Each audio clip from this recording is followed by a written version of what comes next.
Okay, I think we can probably get started. It's pretty much the appointed time. So I'd like to welcome you all again to the May 10th iteration of our Wigner lectures. I remind you that the lecture is being recorded for later viewing on YouTube, but the only way to see it live is to be here in the flesh, and I'm glad that so many of you have turned up.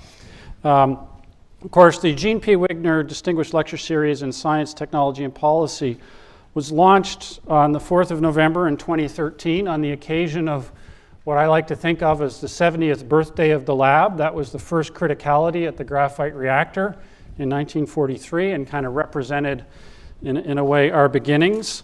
And actually, on the 20th anniversary of the first criticality was when Wigner was giving a lecture here at Oak Ridge, and it was announced that he was receiving the Nobel Prize. So we'll treat that as the first Wigner lecture, and then there was a 50-year hiatus until 2013. And of course, the series is organized by our corporate fellows with the goals of invigorating scientific discovery, spurring technological innovation, and initiating and stimulating productive scientific policy debate. In the naming, we're honoring Eugene Wigner, kind of a patron saint of Oak Ridge National Lab. He was a chemical engineer by training, but a physicist by inclination. And as I said, he won the Nobel Prize in 1963 for his work on the role of symmetry in physics. But he was also a founder of the field of nuclear engineering and really a strong and a very articulate spokesman for the close coupling of fundamental and applied R&D. Especially during his tenure as research director of the lab, not then Oak Ridge, but actually Clinton Labs in 1946 and 1947. But his expansive vision for Clinton Laboratories is really reflected in the scale and scope of R&D programs today. And he left much of the work to implement that vision to his successor, Alvin Weinberg.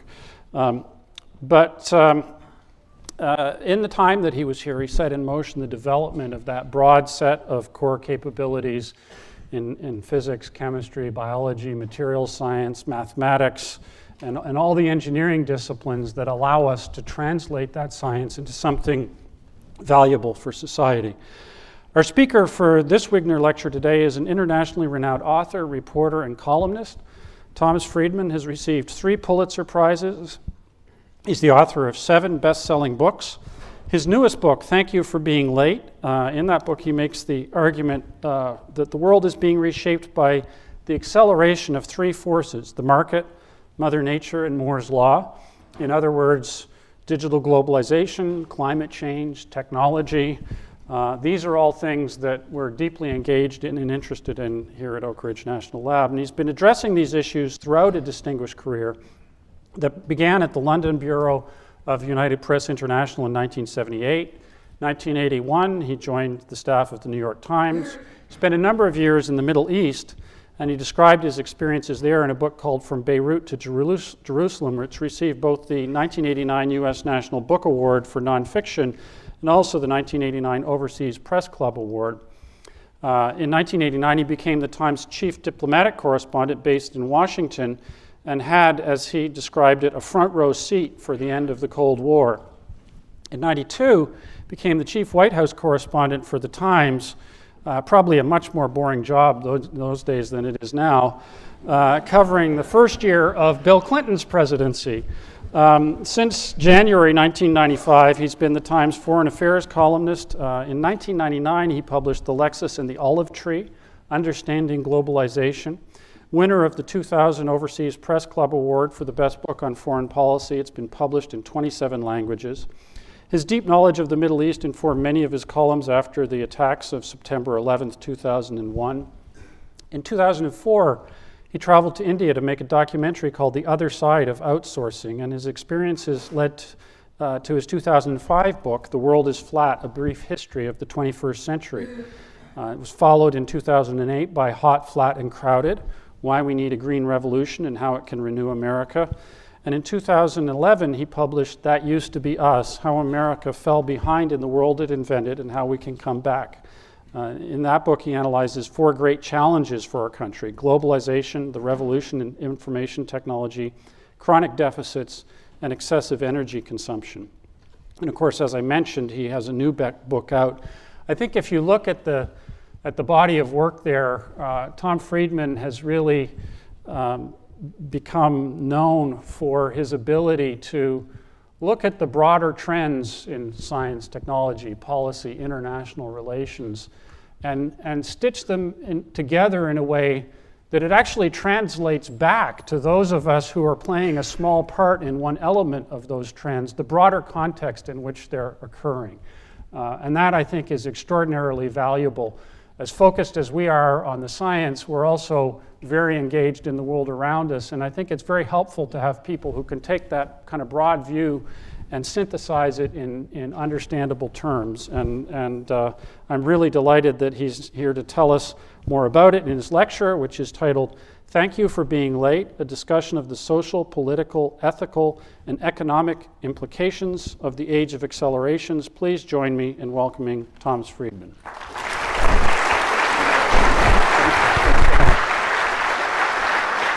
Thank you. Thank you very much. It's a treat to be here. Anything go on in Washington today? I've been out of town. We'll save that for the Q&A. Tom,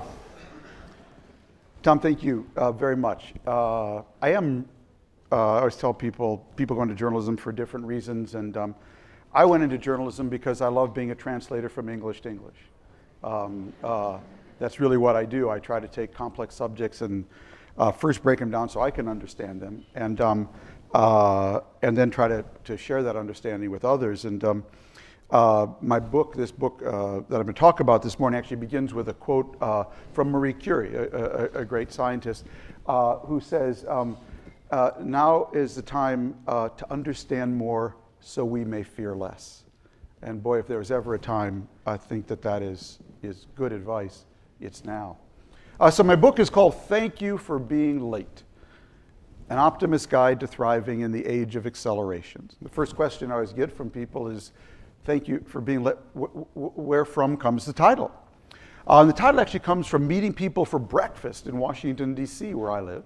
And I don't like to waste breakfast by eating alone when I'm downtown near work, so I often invite diplomats or specialists to have breakfast with me. And every once in a while, someone comes 10, 15 minutes late. And they show up and say, "Tom, I'm really sorry. Is the weather, the traffic, the subway, the dog ate my homework." And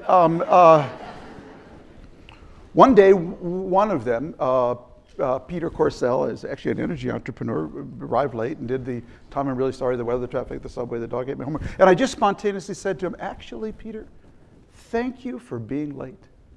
Because you were late, I've been eavesdropping on their conversation." Fascinating. I've been people watching the lobby. Fantastic. And best of all, I just connected two ideas I've been struggling with for a month. So thank you for being late. People started to get into it. They'd say, well, you're welcome. Because they understood I was actually giving them permission to pause, to slow down, to reflect. In fact, my favorite quote in the front of the book is from my teacher and friend, Theyve Seidman, who says, when you press the pause button on a computer, it stops. But when you press the pause button on a human being, it starts. That's when it actually starts, to reflect, to rethink, and reimagine. And boy, don't we need to be doing a lot of that now in the age of acceleration. So the book actually was triggered quite by accident when I paused to engage with someone I wouldn't normally engage with. I live in Bethesda, Maryland, and I take the subway to work about once a week. So for me, that means driving from our home on Bradley Boulevard in Washington to downtown Bethesda. I park in the public parking garage beneath the Bethesda Hyatt, and I take the red line to the New York Times Bureau in DC, which is a couple blocks from the White House. I did that low 3 years ago now, a little more than that. One day, parked my car there, took the red line in, went to work, spent the day at work, got back in my car at the end of the day after taking the red line back, drove to the cashier's booth, had my timestamp ticket, handed it to the cashier. He looked at it and looked at me and said, "I know who you are." I said, "Great." He said, I read your column." I said, "Great, the parking guy reads my column." He says, I don't always agree. I thought, get me out of here. But I said, actually, that's good. That means you always have to check, and if you agree or not. And I drove off thinking, that's really great. The parking guy reads the New York Times. Anyways, a week later, I took my weekly trip into DC, park in the garage, red line, office, red line back, car, timestamp ticket, cashier's booth, same guys there. This time he says, Mr. Friedman, I have my own blog. Would you read my blog? I thought, oh my God, the parking guy is now my competitor? What just happened? So I said, well, write it down for me and I'll look it up. So he tore off a piece of receipt paper from the cash register and wrote on it, odanambi.com. So I got home, I looked it up on my computer immediately. Turns out he's Ethiopian, writes about Ethiopian politics from the Oromo people, real democracy advocate. And the blog was pretty good, it was a little crude. But I thought about him for a couple days. I told my wife, and I eventually concluded this was a sign from God that I should pause and engage this guy. But I didn't have his email, so the only way I could do it was park in the parking garage every day. So I did that for 4 days, and I finally, at 7 a.m. One morning, I overlapped with him. I stopped my car actually under the gate when it came up, so it couldn't come down. I got out of my car. I knew his name now, Yile Bougia. I said, Yile, give me your email. I'd like to send you an email, which he happily did. And that night we began email exchange, which is, I share in the first part of the book, some of it's kind of funny, where I basically said, I have a proposition for you. I am ready to teach you how to write a column. If you will, share with me your life story. And he basically said, I see you're proposing a deal. I like this deal. So he asked if we could meet near his office at Pete's Coffee House in Bethesda, which we agreed to 2 weeks later. And I tell, this is how the book begins, because I then showed up with a 6-page memo on how to write a column. And if the world is a big data set, this is my algorithm. This is the algorithm I use to make sense of all the data that I encounter. And he showed up with his life story. Ethiopian immigrant, was a graduate of Haile Selassie University in Addis Ababa in economics, was a political activist. Eventually his pro-democracy activism got him thrown out of the country. He came to America as an immigrant, as a political refugee who we gave asylum to. He got a job working in a parking garage. He would blog on Ethiopian websites, but they were just too slow, Mr. Friedman. They wouldn't turn my stuff around fast enough. And so he decided to start his own blog. And today, his Google metrics, he tells me, say he's read in 30 different countries. It's my parking guy. You gotta love a parking guy who knows his Google metrics too, you know. And it's a wonderful story. He's a wonderful man. It's a wonderful story about how anyone today can participate in the global conversation. And he literally says, now, Mr. Friedman, I truly feel empowered. So I then gave him a 6-page memo on how I write a column. And I explained to him that a news story is meant to inform. I could write a news story about the tour I just got here at the lab, and Tom would tell me whether I informed better or worse. That's not the business I'm in. I'm actually in the opinion business. I'm in the, and the opinion business, the object is not to inform, the object is to provoke. My goal is to produce a reaction. I'm basically either in the heating business or the lighting business. I'm either trying to stoke up an emotion in you, produce some heat, or I'm trying to illuminate something for you and produce some light, or when I really get it right, I do both together. But to produce, and you'll know when you've succeeded as a columnist, I should say, by the reaction you get from readers. Readers will read your column and say, I didn't know that. That's a good reaction. You produce some light. They may say, I never looked at it that way. That's a good reaction. You might say, I never connected those things. That's a really good reaction. Your favorite, you live for this, happens 4 times a year. they will read your column and say, you said exactly what I felt, but didn't know how to say. God bless you. God bless you. Oh, you live for that. I want to kill you dead, you and all your offspring. That's a reaction. And I get a lot of that as well. But any one of those will tell you you've produced heat or light. But I explained to him that to produce heat or light requires actually combining 3 chemicals. The first is, what is your value set? What are the set of values and principles you're trying to push out into the world as a columnist? Because that's really the business that we are in. And those of you who read me know I have a very quirky set of values because they don't come from a particular philosopher or particular political party. They actually come from the small town of Minnesota where I grew up in the 50s, 60s, and 70s, which really shaped my thinking because I grew up in a time and place where politics worked. So first of all, what is your value set? Second, how do you think, and this will be the guts of my talk today, how do you think the machine works? So the machine is my shorthand for what are the biggest forces shaping more things in more places, in more ways, on more days. Because as a columnist, I'm always carrying around in my head a working hypothesis of how I think the machine works. Because what I'm trying to do is take my values and push the machine in the direction of my values. And if I don't know how the machine works, if I don't know how the gears and pulleys of the world really interact, I either won't push the machine, or worse, I'll push it in the wrong direction. So all my books were really an effort to understand the workings of the machine, and it's a lifelong project, so I'm always updating it. Lastly, what have you learned about people and culture?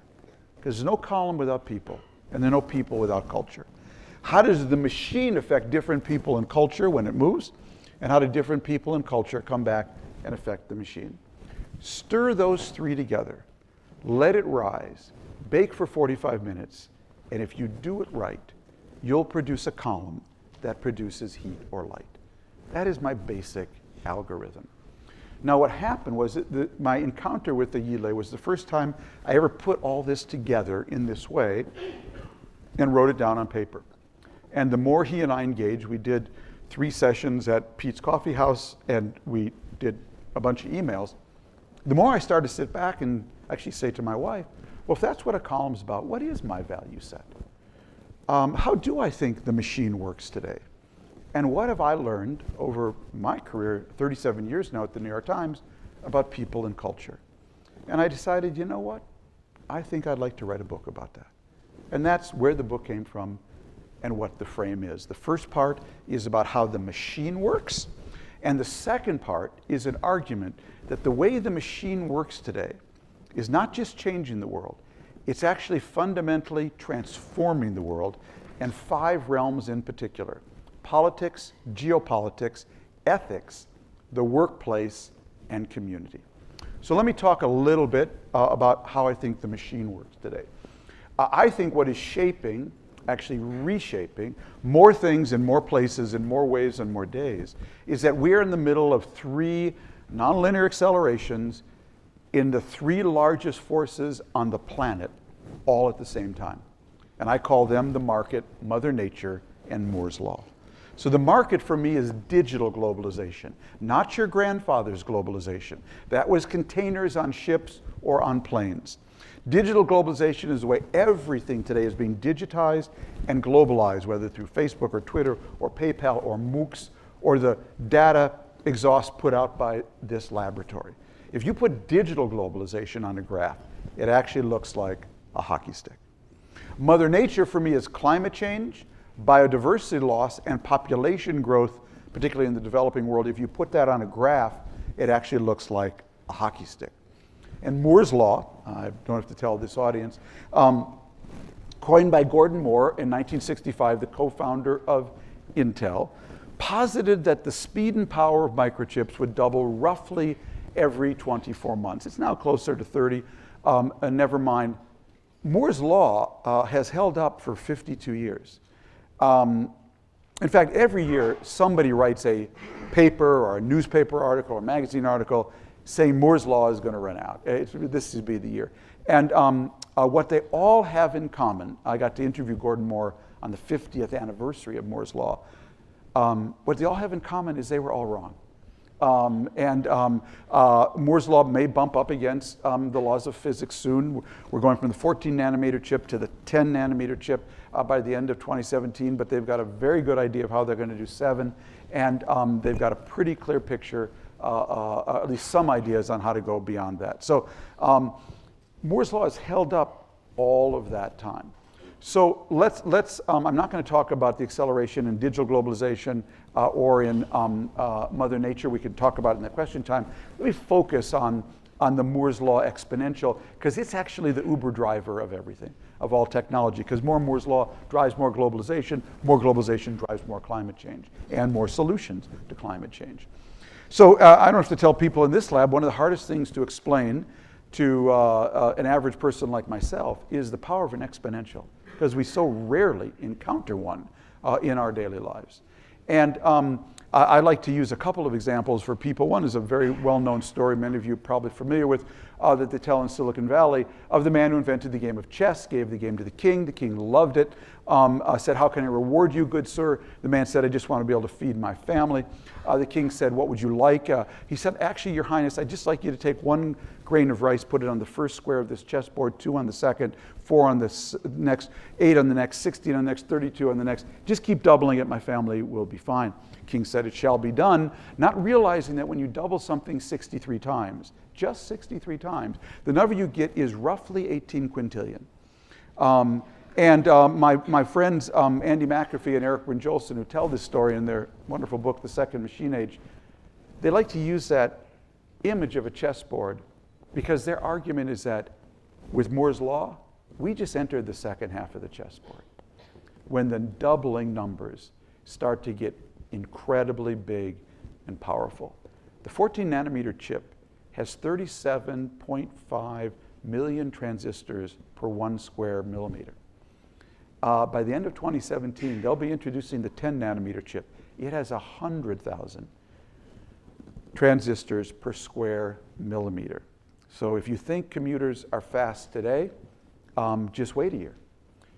And basically what we're seeing is once Moore's law entered the second half of the chessboard, we started to see some really funky stuff. We started to see cars that could drive themselves.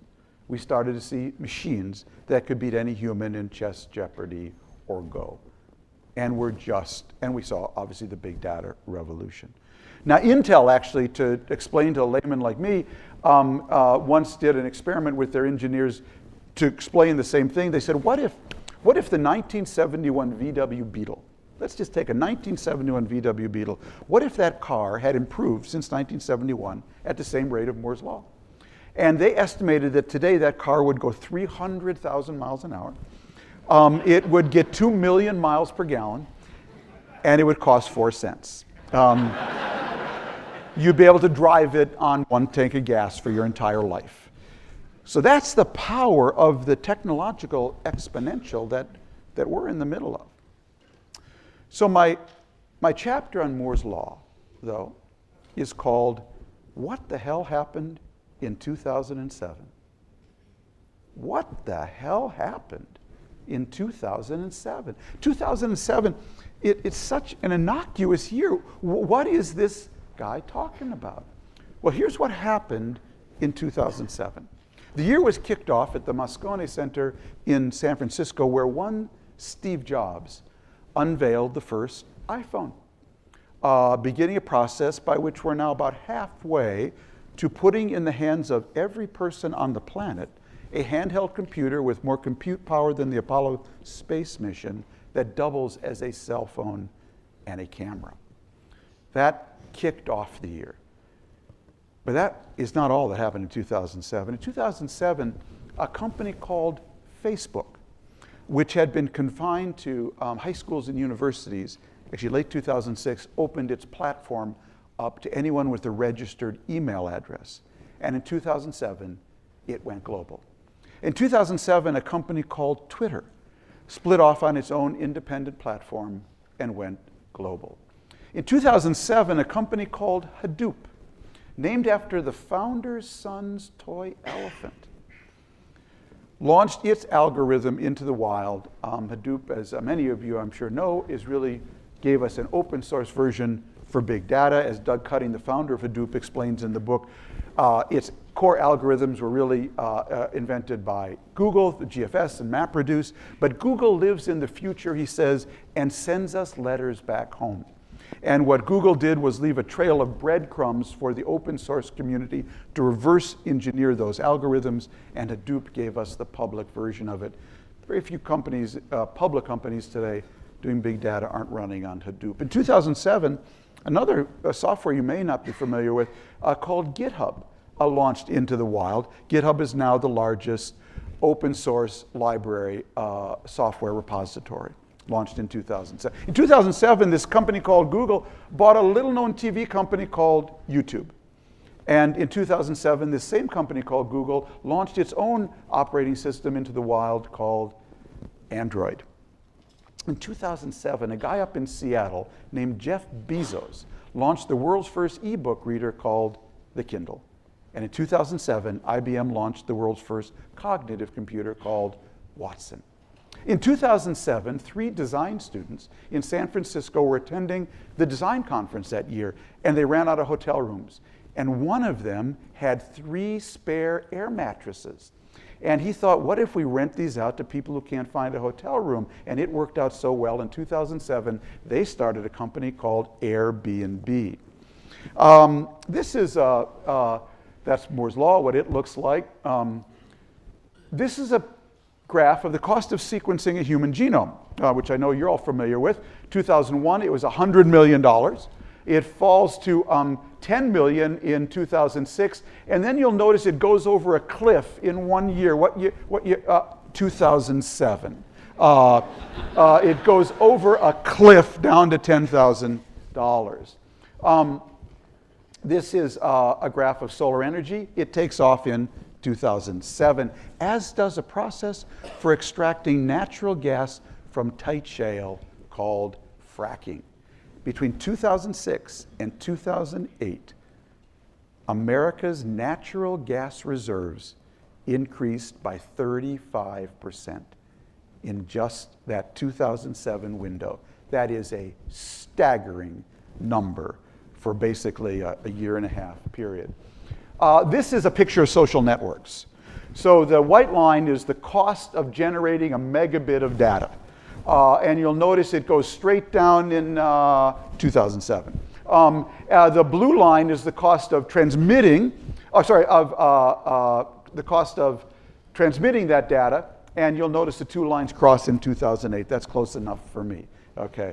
So something really happened that year. The price of generating data collapsed, and the speed at which we could transmit it exploded. Oh, I forgot. Yeah, this thing we call the cloud, it was born in 2007. First year the numbers show up is 2008. Turns out, friends, 2007 was the year Intel, for the first time, went off silicon, introduced non-silicon materials into its transistors to extend the Moore's Law exponential. In 2007, we crossed 1 billion users on the internet, actually late 2006. In 2007, for the first time, we sent more text messages on cell phones than voice messages. In 2007, VMware went public, which basically created a Rosetta Stone so any operating system could work with any computer. You wouldn't have the cloud without it. In 2005, Michael Dell retired from Dell Computer. And in 2007, he decided he better come back to work. It turns out 2007 may be understood in time as the single greatest technological inflection point since Gutenberg. And we completely missed it because of 2008.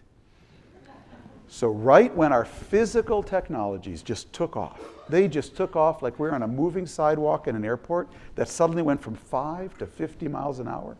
Right when that happened, our physical technologies the managerial changes, the regulatory changes, the social changes, the managerial changes, the learning changes. You need to go with that acceleration. They all froze because we entered the deepest recession since 1929. And in that dislocation was born Brexit, Donald Trump, Le Pen, because a lot of people got completely dislocated between the speed of our physical technologies and our social technologies. So what happened actually in 2007? Well, I think what happened is, I argue in the book that your computer is basically made of 5 key components: the CPU, the hardware, the software, the networking, the sensor, and the storage. And what I trace in the book is I think all 5 were in a Moore's law, and I think they all melded. They melded together in 2007 into this thing we call the cloud, and gave us the ability to analyze, prophesize, and optimize any interaction in a difference of degree that is a difference in kind. That's to me what the cloud was about. It enables us to analyze, prophesize, and optimize so many things that were unimaginable before. And what you got was just this incredible release of energy. In fact, you got such an incredible release of energy into the hands of men, women, and machines in 2007 that I actually don't like to use the word the cloud. The cloud, and I ban it in my book because it sounds so soft. It sounds so cuddly, so fluffy, so benign. Sounds like a Joni Mitchell song. I've looked at clouds from both sides. This ain't no cloud, folks. This is a supernova. The supernova, as you all know, is the explosion of a star. It's actually the largest force in nature. And I think what happened in 2007 was the equivalent of the explosion of a star that released energy into the hands of men, women, and machines that changed 4 kinds of power, and pretty quickly. First, it changed the power of one. What one person can do now, as a maker or a breaker, is a difference of degree that is a difference of kind. We have a president who can sit in his pajamas in the White House and tweet directly to hundreds of millions of people around the planet without an editor, a libel lawyer, or a filter, okay? And no individual has had that power before. But here's what really tells you something new is happening. The head of ISIS can do the exact same thing from Raqqa province in Syria. The power of one has really changed. The power of machines have changed. I don't have to tell you all, machines now are acquiring all 5 senses. We've never lived in a world where machines acquire all 5 senses. In fact, once they do, a friend of mine said this to me the other day, once machines have all 5 senses, when is turning off a machine murder? When does life begin for a machine? Now, we kind of crossed that line, I would argue, on February 14, 2011, when on all places, a game show, there were 3 contestants. 2 were the all-time Jeopardy champions, and the 3rd contestant simply went by his last name, Watson. Now, Mr. Watson actually passed on the first question on the show, but he buzzed in before the 2 humans on the second question. The question was, it's worn on the foot of a horse and used by a dealer in a casino. Used by a dealer in a casino, and in under 2.5 seconds, Mr. Watson said in perfect Jeopardy style, "What is a shoe?" And for the first time, a cognitive computer figured out a pun faster than 2 human beings on Jeopardy. And the world kind of hasn't been the same since. It's changed the power of flows. So ideas now flow and change and scale globally at a pace we've never seen before. 5 years ago, Barack Obama said marriage is between a man and a woman. Today, he says marriage is between any 2 human beings who love each other, blessedly so. And he actually followed Ireland in that position.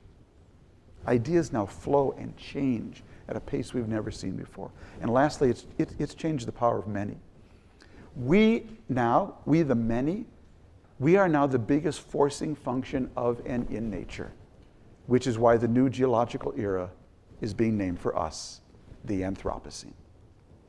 And my argument is these 4 changes in power, they are not just changing our world. They are fundamentally reshaping our world. And in time, we will understand, because of that, everything has to be rethought. Politics, geopolitics, the workplace, ethics, and community, just to begin with. So let me talk about a few of those. Let me begin with one, since we're in the workplace. Let me begin with how I think the workplace is going to have to be rethought. So my chapter on that subject is called How We Turn AI into IA. How do we turn artificial intelligence into intelligent assistance so more people can live at this higher pace of acceleration? Now, I was out at Google X when I was working on this book, and I spent a lot of time there with Astro Teller.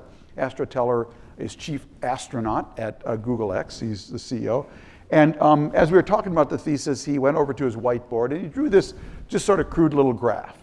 So the blue line across the middle is the average rate at which human beings adapt to change over time, human beings and communities.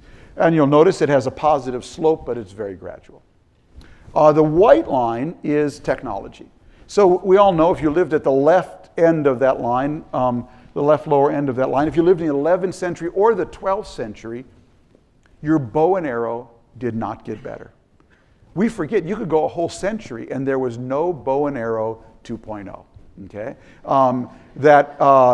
things just did not change that quickly. And then we got the scientific revolution, Galileo and Copernicus, and then we got Intel and Steve Jobs, and the line starts to go straight north. And then Astro drew that little diamond, and he wrote, "We are here." We're at a pace now where technology is changing simply faster than most learning systems and governing systems can adapt to.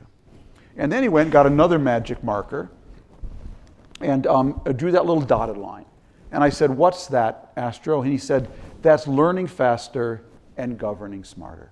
How do we lift the slope of this line to meet technology where it is and where it's going? And that, I think, is the basic social governing challenge, learning challenge we face today as a society. So in my chapter on how we turn AI into IA, it's addressed to exactly that problem. How do we actually use these technologies to act as intelligent assistants, ANCE, intelligent assistants, ANTS, and intelligent algorithms so more people can learn faster and govern smarter? Let me give you an example of each one. For intelligent assistants, I use the Human Resources Department of AT&T. AT&T, a big company, 360,000 employees, living on the edge of the Supernova, competes every morning with Verizon and Sprint and T-Mobile and Deutsche Telekom, highly competitive. Pretty good chance of whatever is going on in the Human Resources Department at AT&T is coming to a neighborhood near you. So what's going on there? Well, basically what AT&T does now is their CEO, Randall Stephenson, begins the year with a radically transparent speech about where the company's going, what businesses they're going to be in, and what skills you need that year to be an employee at AT&T. Then they put every one of their employees on their own in-house LinkedIn system. So they've got me there, Tom Friedman. It turns out that you need 10 skills to be an employee at AT&T that year, and I have 7, but I'm missing 3. Then they came to Udacity and the online learning platform, Sebastian Thrun, and they got Sebastian to design nano degrees, online nano degrees for all 10 of those skill sets. Then they came back to me and said, "Tom, here's the deal. We will give you up to $8,000 a year to take the courses, the nano degree courses in the skills you're missing. In fact, we heard you're interested in the Middle East.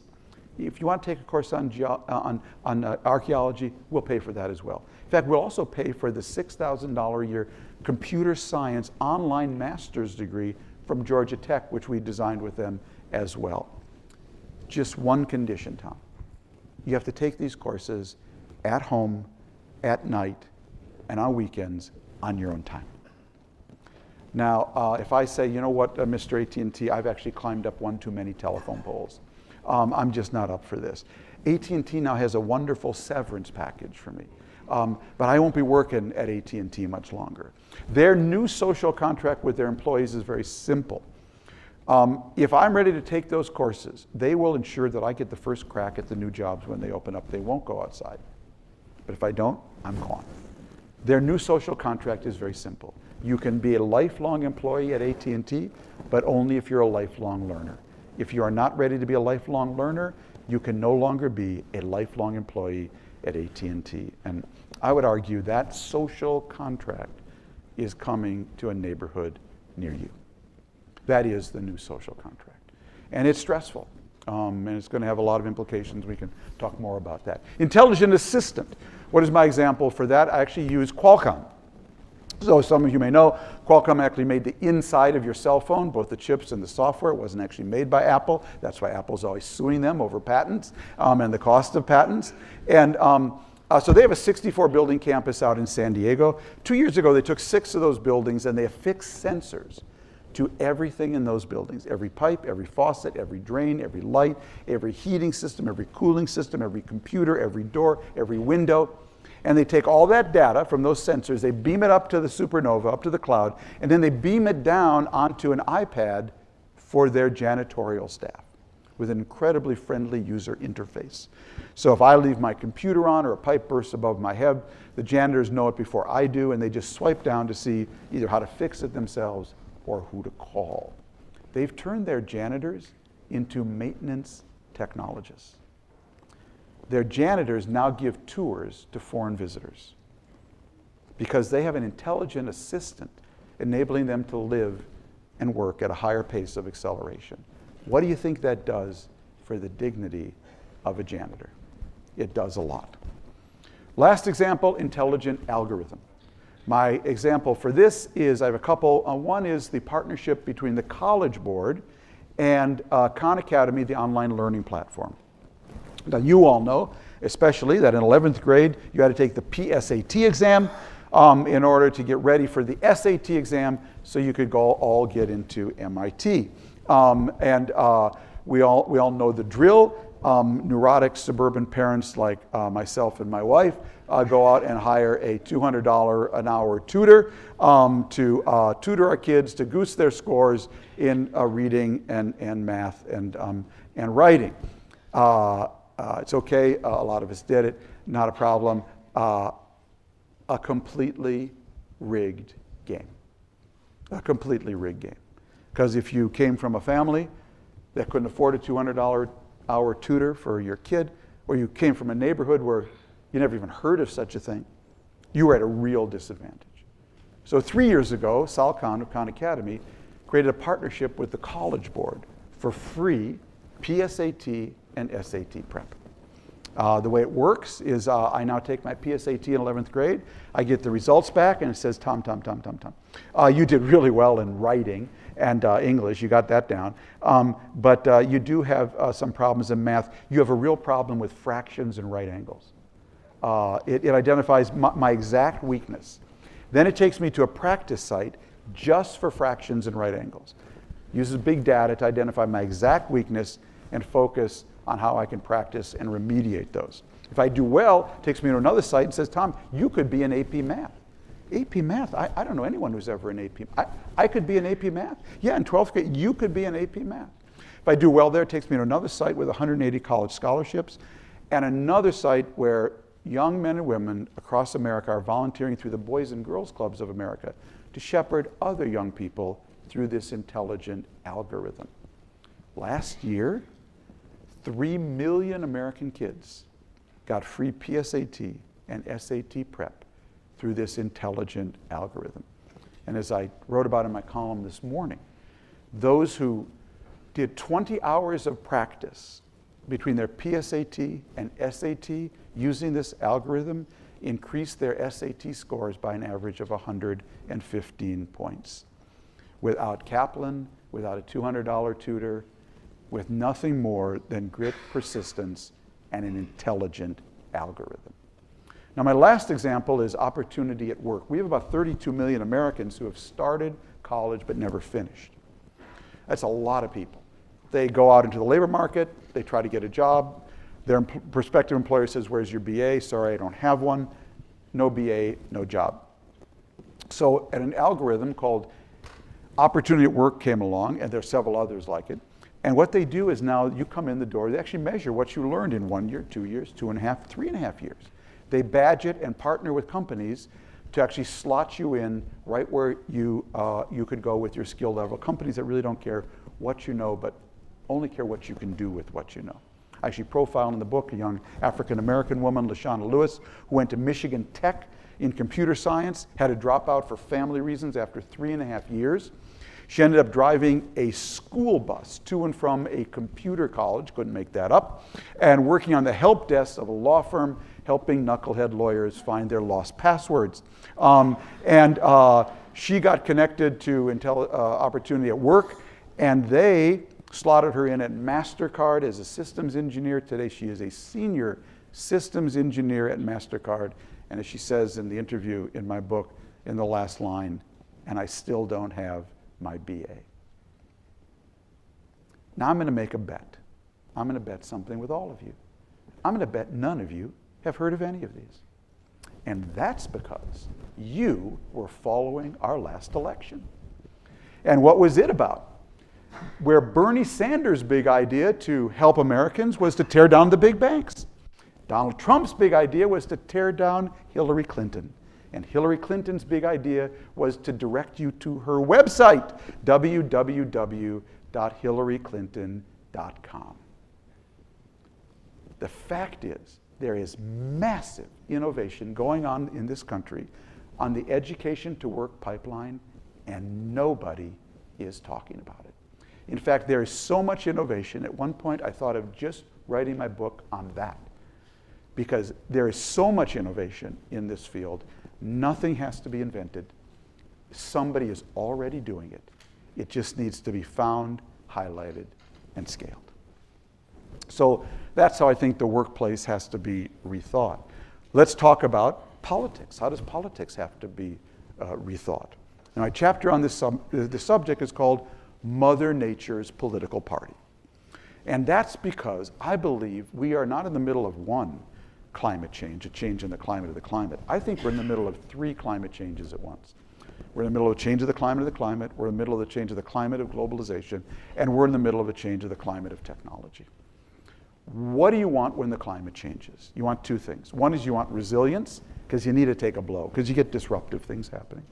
The other thing you want, though, is propulsion. You want to be able to move ahead. You don't want to be curled up in a ball under your bed because the climate's changing. So I sat back and I said, who do I interview about how you produce resilience and propulsion when the climate changes? And then I realized I knew this woman. She was 3.8 billion years old. Her name was Mother Nature, and she dealt with more climate changes than anybody. So I called her up. I came by for an interview and sat down. I said, Mother Nature, how do you produce resilience and propulsion when the climate changes? And she said, first of all, Tom, I have to tell you, everything I do, I warn you, I do unconsciously. That's okay. Tell me what your killer apps are. What are your strategies? She said, first of all, I'm incredibly adaptive. In my world, only the adaptive survive. But I do it in a rather brutal way through natural selection. But I'm incredibly adaptive. Second, she said, I love pluralism. Oh my God, I'm the most diverse, loving person you've ever met. I love diversity. I try 20 different species, see who wins. My most diverse ecosystems are my most resilient and propulsive ecosystems. I am the most diverse person you've ever met. I love pluralism. Third, she says, I'm incredibly entrepreneurial. Wherever I see a blank space in nature, I fill it with a plant or animal perfectly adapted to that niche. Fourth, she said, I'm incredibly sustainable in a circular way. No, there's no waste in my world. Everything is food. Eat, food, poop, seed. Eat, food, poop, seed. Nothing wasted in my world. I'm incredibly sustainable. Fifth, she said, I'm incredibly hybrid and heterodox in my thinking. I mix all kinds of things together. Different bees with different flowers, different trees with different soils. I'm incredibly hybrid and heterodox. And lastly, she said, I do believe in the laws of bankruptcy. I kill all my failures. I return them to the great manufacturer in the sky, and I take their energy to nourish my successes. My argument is the community the company and the country that most closely mirrors Mother Nature's strategies for building resilience and propulsion when the climate changes are the ones that will thrive in the age of acceleration. And since it was an election year, I thought, what the heck? What if Mother Nature were running in the 2016 election? What would her platform look like? And so I designed Mother Nature's political party, which of course is just a proxy for my own politics. Okay, and I won't go into detail, it's in the book. One of the things is doubling all the funding for our national labs. You should know. So, I get to say it, it's actually true. Because what will give us more resilience and propulsion than that? But the core idea, I basically try to explain to people, Mother Nature's politics is on some issues, of course this is proxy for me, I'm actually to the left of Bernie Sanders. I happen to think we should have single-payer health care. If Singapore can figure it out and Sweden can figure it out, I cannot understand why the United States of America can figure it out. I am for single-payer health care. At the same time though, I'm actually to the right of the Wall Street Journal editorial page. Because I would actually abolish all corporate taxes and replace them with a carbon tax, a tax on sugar, a tax on bullets, and a small financial transaction tax. I actually want to get radically entrepreneurial over here to unleash the energy and incomes we need to extend our safety nets over here and our trampolines. Because I think the world is going to be too damn fast for more people. So for me, radical entrepreneurship and stronger safety nets and trampolines go totally together. Unfortunately, in our politics today, if you're for stronger safety nets and trampolines, you're never for radical entrepreneurship. And if you're for radical entrepreneurship, you're never for stronger safety nets and trampolines. What would Mother Nature call that? Stupid, that's what she would call it, okay? She would understand you actually need to be hybrid and heterodox in your thinking if you want to produce resilience and propulsion when the climate changes. I'm not going to talk about geopolitics. We can do that with Tom in the questions if you want. Let me talk quickly about the last two areas that I think need to be reshaped, or being reshaped and therefore need to be rethought. The first is ethics, and the last is community, and the two go together. So my chapter on ethics is called, Is God in Cyberspace? Is God in Cyberspace? Comes from the best question I ever got on book tour, 1999. I'm in the Portland Theater in Portland, Oregon. Young man stands up in the far balcony at question time, says, Mr. Friedman, I have a question. Is God in cyberspace? I said, I have no idea. And I felt like an idiot. So I came home and I called one of my spiritual teachers. He's a rabbi I got to know at the Hartman Institute in Jerusalem when I was the New York Times correspondent there. Tzvi Marks, a great Talmudic scholar, now lives in Amsterdam, married to a Dutch priest, a very interesting character. I tracked him down in Amsterdam. I said, Tzvi, I have a question I didn't know how to answer. Please help me. What should I have said? Is God in cyberspace? And he said, well, Tom, in our faith tradition, we actually have two concepts of the Almighty. One is a biblical concept and one is a post-biblical concept. So the biblical concept is that the Almighty is almighty. He smites evil and rewards good. And if that's your view of God, he sure isn't in cyberspace, which is full of pornography, gambling, cheating, lying, prevarication, false accusations, and now we know fake news, okay? But he said, thankfully, we have a post-biblical view of God that says God manifests himself by how we behave. So if we want God to be in cyberspace, we actually have to bring him there ourselves by how we behave there. Only we can bring God into cyberspace. Well, I really liked his answer. I wrote it up into the paperback edition of Lexus and the Olive Tree 20 years ago, where none of you saw it, and it stayed there. Anyways, I started working on this book, and I suddenly found myself spontaneously retelling that story. And I finally sat myself down and said, why are you retelling that story? And I realized it was for two reasons. One just happened last year. I think in 2016, we will understand in time that 2016 was the year that we started living 51% of our lives in cyberspace. It was now the place we went to find a date, to find a spouse, to get our news, to generate our news, to buy our shoes, to buy our books, to get our information, to store our data, to do our science. Our lives in 2016, I think, tipped into cyberspace. And that's why it wasn't an accident that we're starting to see the death of the mall in 2016. Not an accident that we saw fake news emerge in 2016. All these are related. Because what it means is our lives have actually migrated to a realm where we're all connected, but no one's in charge. That is my definition of cyberspace. A realm where we're all connected, but no one's in charge. There are no stoplights in cyberspace. There's no courts, no police, no mayor, no justice. There are no 1-800, please stop Putin from hacking my election. We're all connected there, but no one's in charge. What does that mean? It means we're now living a majority of our lives in a realm that is fundamentally God-free. At the same time, we are now standing at a moral intersection we have never stood at before as a species. In 1945, we entered a world where, post-Hiroshima, one country could kill all of us. If it had to be one country, it's interesting giving this talk now here. If it had to be one country, I'm glad it was mine. We entered that world in 1945. I think, in the age of acceleration, we're entering a world where one person can kill all of us, and where all of us could actually fix everything.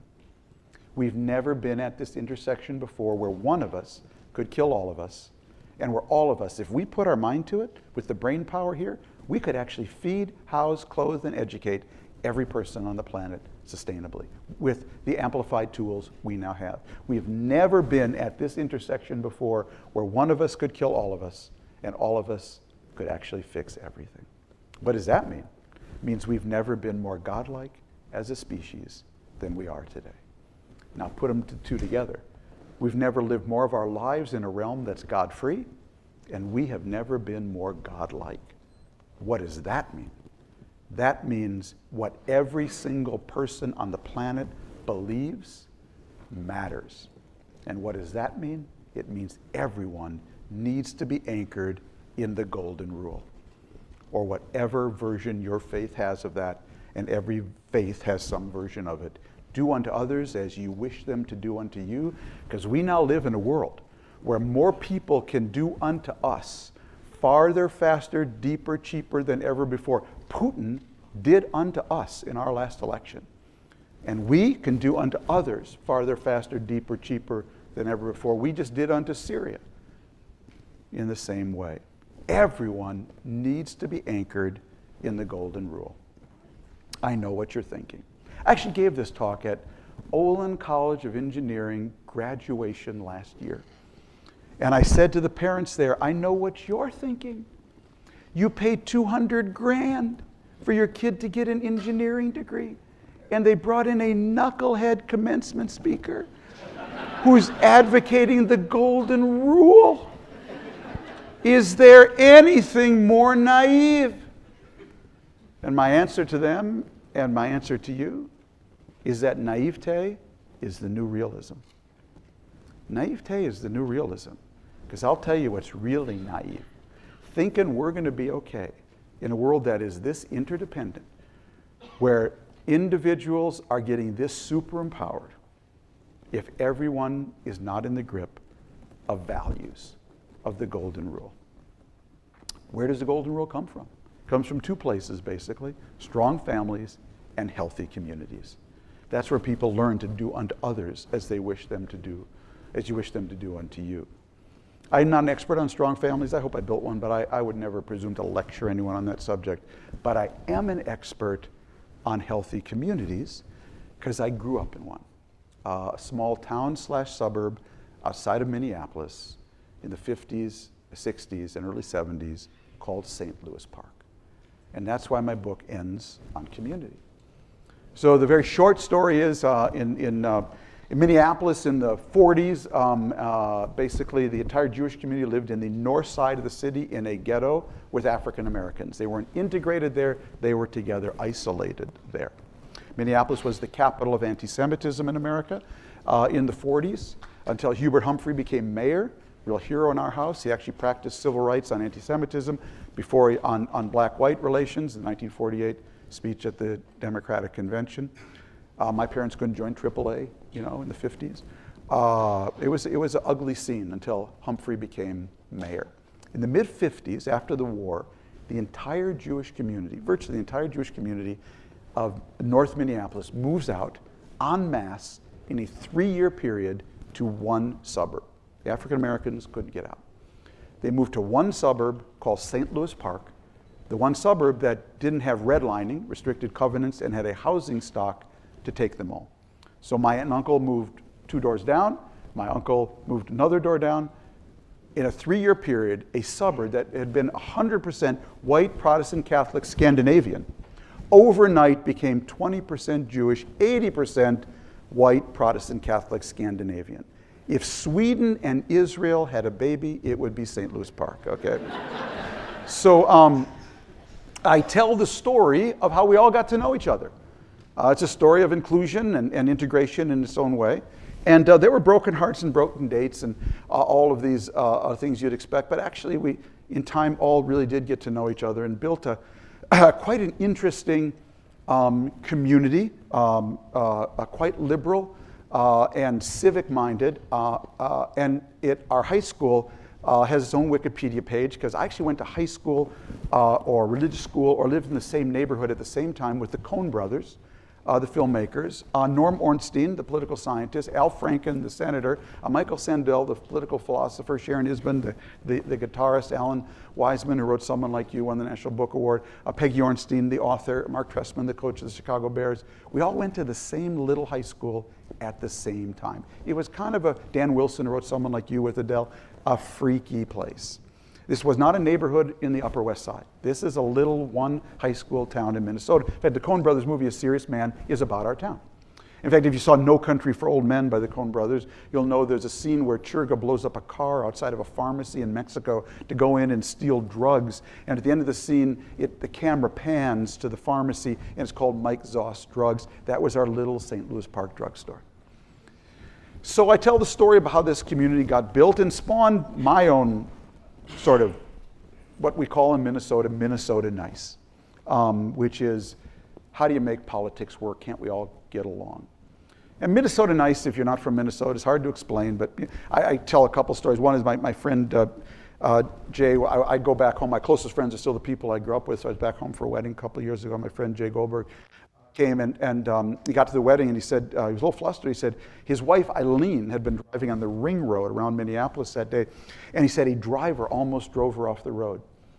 And she came home and said, Jay, I was so mad, I almost honked. So that's Minnesota for road rage, okay? In fact, I tell a story. There was a Jewish mafia in Minnesota in the 40s, led by a gangster named Kid Can. My dad grew up with these guys. He wasn't, I swear, in the mafia. But I was 5 or 6, and my dad came home one day and told me one of his friends had been sent to jail. And when you're 5 or 6, I don't remember how old I was, that leaves an impression on you. I mean, my dad knew someone who went to jail.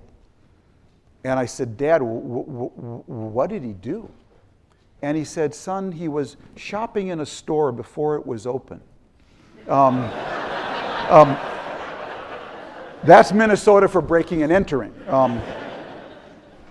So I tell how this inclusive politics, which had a big effect on me, because I grew up under McCarthy, Humphrey, Mondale, Freeman, Fraser, both Republicans and Democrats, who really put state and society above personal politics.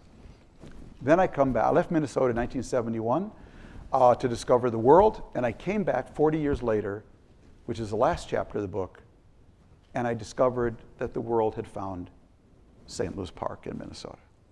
And now my high school is 50% white Protestant Catholic Scandinavian, it's 10% Jewish, it's 10% Hispanic, and it's now 30% Somali.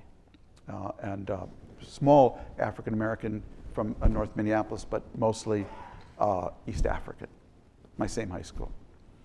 And I tell the story about how they're working it out today, how they're trying to build an inclusive community today, trying to bridge a much deeper divide than white Judeo-Christians, trying to breach a divide that is both religious and racial.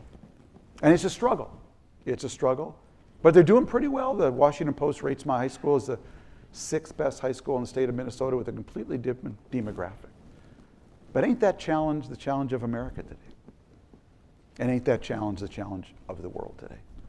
How do we build a more inclusive world now with a much more diverse population? And as I say, it's a struggle. But if you want to know why I'm an optimist, and where the optimism in the book comes from, it's because I've traveled around the country a lot in working on this book. And the first thing you know is we have a lot of struggling communities. And some are in this Appalachia region, many are. But we also have a lot of amazing communities. And they're side by side. But if you want to be an optimist about this country, stand on your head, because the country looks so much better from the bottom up than from the top down. Where things are getting done, government moves at the speed of trust. And where things are getting done is where trust is highest. There's about 0 in Washington, there's more at the state level, and much more at the community level. My teacher and friend, Amory Lovins, the physicist who helped me with the biology in this book, whenever people ask Amory, are you an optimist or a pessimist, Amory? He says, look, I'm neither, because they're just two different forms of fatalism. Everything will be great, everything will be awful. Amory says, I believe in applied hope. I really like that expression, applied hope, because that's what I believe in. Because what I've seen in traveling around the country is not that the problems are small or fixed, but it's how many people want to get caught trying. So many more than you'd realize from watching our rancid politics in Washington, D.C. There's an amazing number of people who want to apply hope, who want to get caught trying. And that's why my book and my talk concludes with a theme song. My book has a theme song. I actually explored if I could buy it, so when you open the book, you would play this song like a Hallmark card plays Happy Birthday. Because I think it is the song of our time. It is the anthem of our day. It's by a country folk singer, one of my favorite, Brandi Carlile, and her song is called I-E-Y-E. And the main refrain is, I wrapped your love around me like a chain, but I never was afraid that it would die. You can dance in a hurricane, but only if you're standing in the eye. See, I think my 3 accelerations, I think they're a hurricane. I think what Trump and Le Pen and the Brexiteers are offering is a wall against the hurricane. I'm arguing for an eye that moves with the storm, draws energy from it, but creates a platform of dynamic stability within it. That's the healthy community where people can feel connected, protected, and respected. And I think the great struggle in our politics in the coming years, not to mention in Europe and beyond, is going to be between the wall people and the I people. And my book is a manifesto for the I people. Thank you very much. Thank you. Thank you. Thank you. Thank you very much.